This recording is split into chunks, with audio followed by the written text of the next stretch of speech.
What you are looking at right now is the single most disruptive piece of military technology in the world at the moment.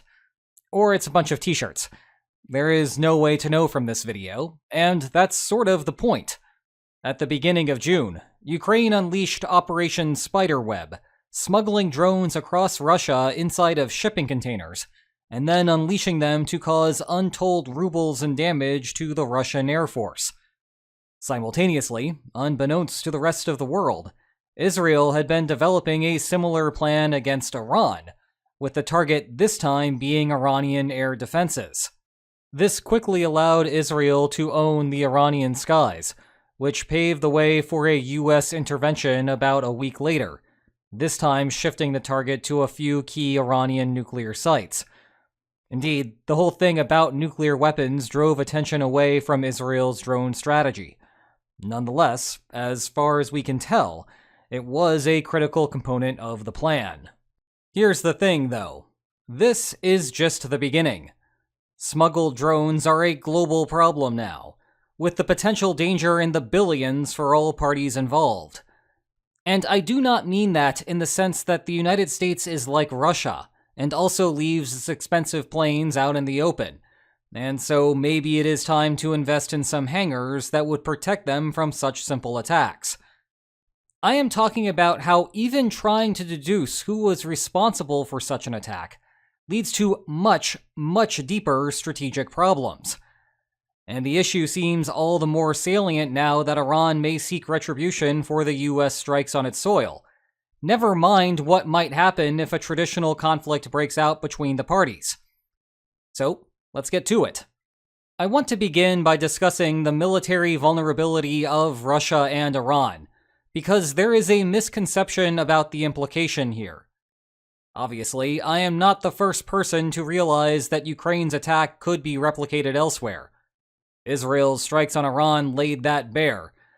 But the conventional wisdom about the exact nature of the problem tends to go down the wrong path. That basic argument is that Ukraine and Russia are currently at war. And, at the risk of saying something truly shocking, Russia is well aware of this. Thus, border security in Russia is extra tight. Internal security is extra tight. Russia's intelligence agencies are working overtime. Air defenses are at the ready. You get the idea.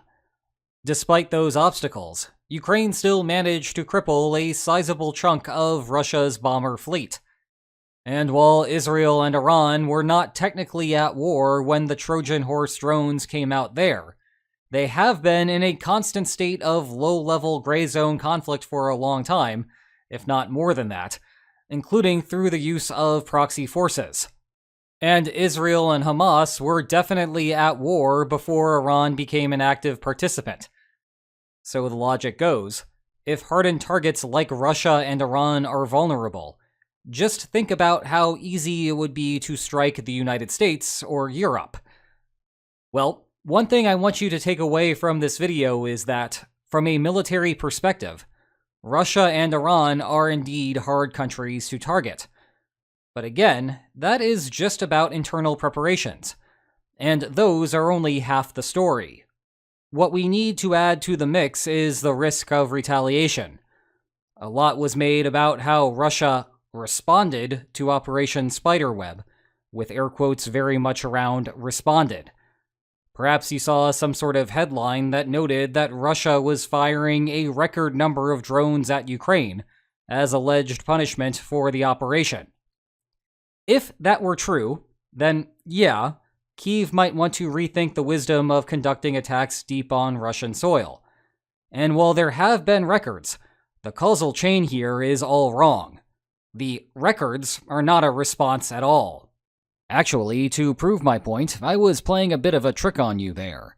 This headline about a record number of drone attacks, that was from the end of May, meaning that it came before Ukraine strikes. The pace was picking up well before part of Russia's bomber fleet disintegrated. Heck, we could go back to the end of last year. Guess what? The discussion was about records being set then too. And it will not surprise you that the records are still being set now, post-Operation Spiderweb, but Critically, not caused by Operation Spiderweb. It is just a number that goes up over time. However, it is easy to miss the trend unless you are constantly staying current on the story. That is why I like to use the sponsor of today's video, Ground News, and tailor my feed to focus on the topics that I am most interested in, like Ukraine, Russia, Iran, and Israel.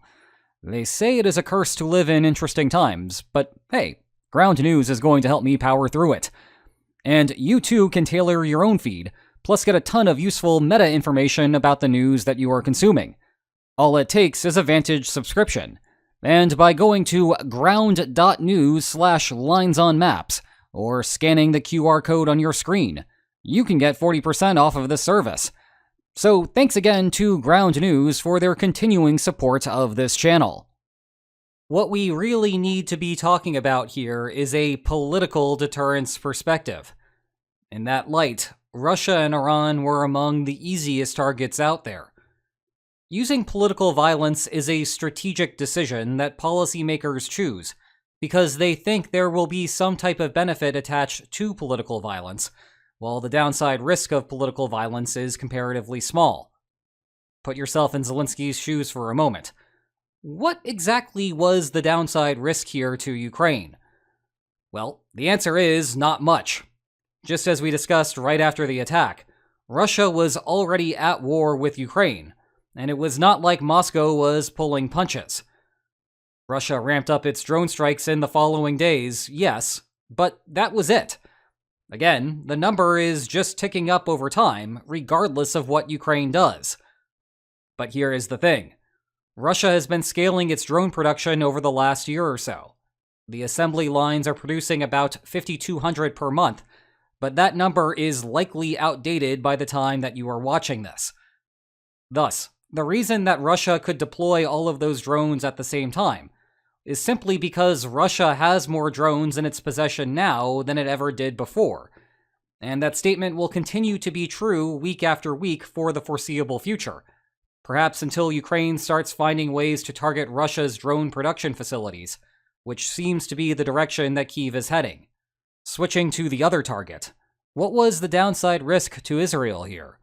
Was Iran going to further arm its proxies? Was it going to start enriching uranium? Was it going to fire ballistic missiles and long-range drones at Israel, something that Israel has already spent billions to prepare for? To coerce someone, you need to convince them that something bad will happen if they take the action, but that the bad thing will not happen if they do not take the action. If you tell me that you will do something bad to me regardless, then I am not going to factor your threat into my decision-making process, because it literally does not matter. And hence, from a political deterrence perspective, Russia and Iran were among the easiest targets in the entire world.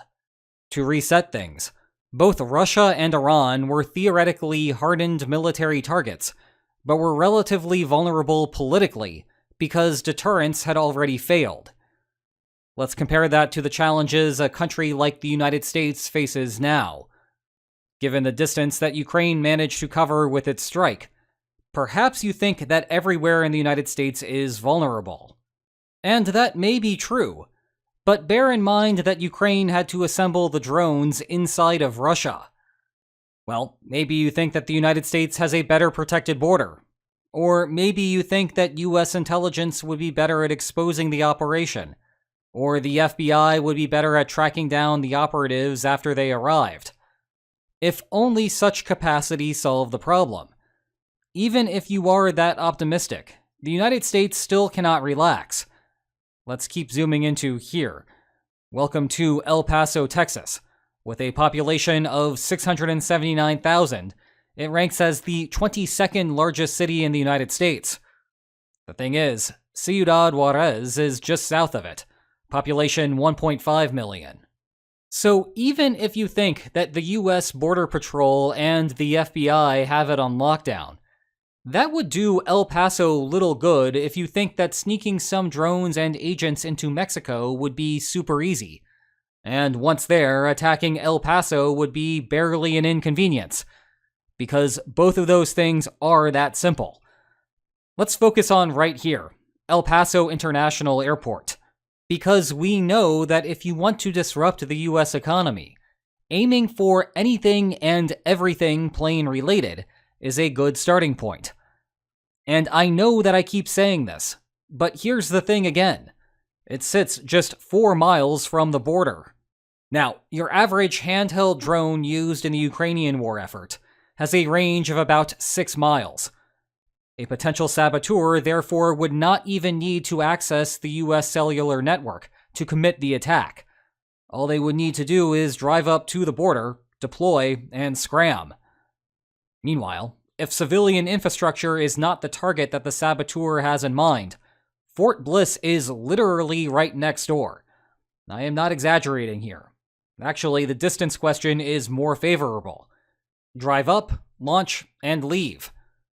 Point is, even if you are optimistic about US border security, there is a real vulnerability here. But that's just the military logistics part. That takes us to the question of US political vulnerability, which is where things get complicated. Confession time. I started scripting this video in the first week of June, in the immediate aftermath of Operation Spiderweb. At the time, the United States was not at war with anyone. Thus, US political vulnerability was relatively low. The central lesson of this video was going to be that drones may become a significant deterrent, as the White House must now factor those potential costs into any offensive actions it takes in the future. Moreover, I was specifically going to point to Iran, which has trouble projecting power far enough to seriously threaten US interests.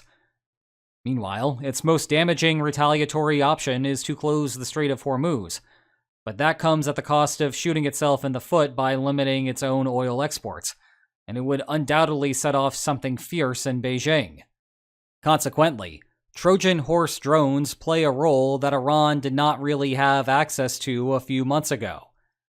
In any case, the Trump administration blew right past any hypotheticals by striking 3 key Iranian nuclear facilities on June 22nd.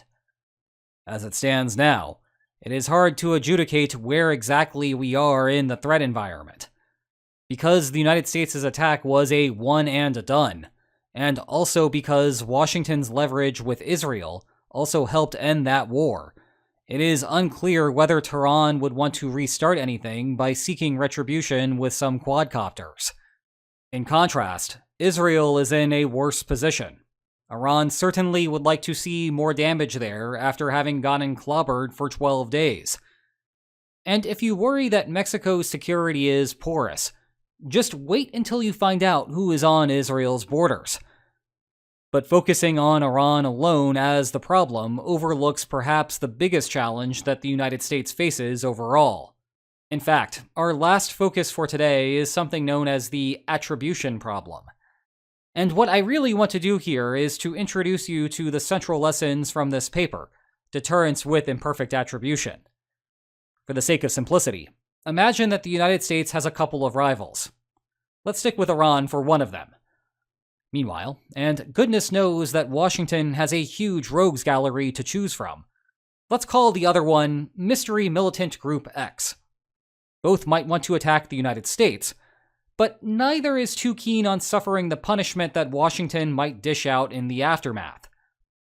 For the United States, achieving deterrence here is easy when you know exactly who is attacking you.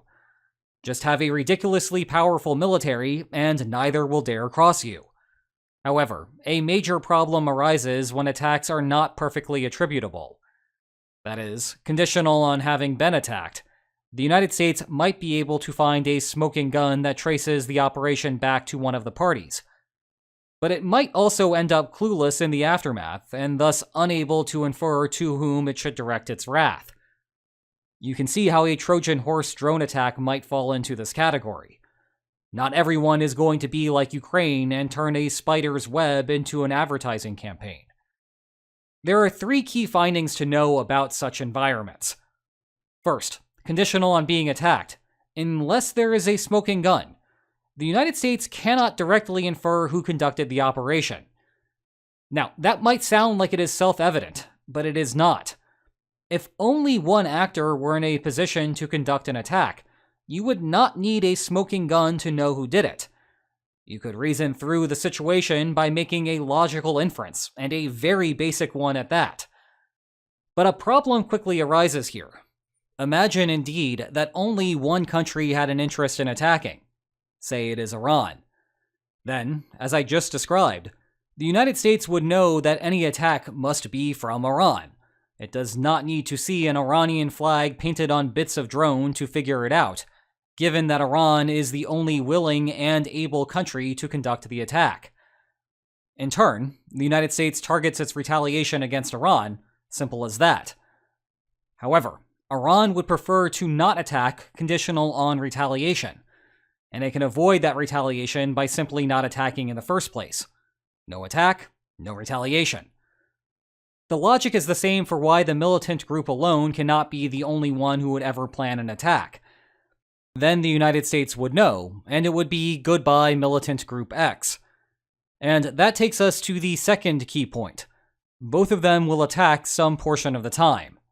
Who ends up being the one to do it depends on who figures out the logistics first, which, importantly, is also something that the United States might not observe. This creates a perverse incentive that leads to more attacks overall. Now the attacking party does not bear the entire cost of an operation, because the other might be wrongly punished. So if the militant group was previously on the fence about conducting an attack, suddenly it is going to be all in. For example, if that group attacks, then the United States might take a wild guess and assume that Iran was responsible. X ends up very happy, while Iran is annoyed that the United States has bombed some of its assets, even though Iran did nothing wrong. Iran, of course, has the same incentive, and so you get that aforementioned increase in attack levels, well beyond what would happen under more transparent circumstances. The final point is where things get really bad for the current situation. Increasing the belligerence of one potential culprit imposes a spillover effect on the other one. The United States just blew up some very expensive Iranian nuclear infrastructure. Tehran is undoubtedly upset, even if it might not be driven to the point of wanting to restart hostilities with the United States. But think about this from the militant group's perspective. Now if it commits an attack, the default assumption is going to be that Iran was the perpetrator. So now it becomes more inclined to commit an attack. It can get away with it. In turn, even if Iran would prefer to let bygones be bygones right now, that may not matter if Washington does not know that and cannot correctly attribute the attack. Thus, overall, the United States has just put itself in a very vulnerable position, at a time when the technology of covert action has never been more concerning. Thanks again to Ground News for sponsoring today's video.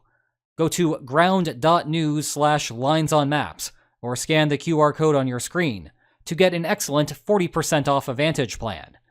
And if you enjoyed today's video, please like, share, and subscribe, and I will see you next time. Take care.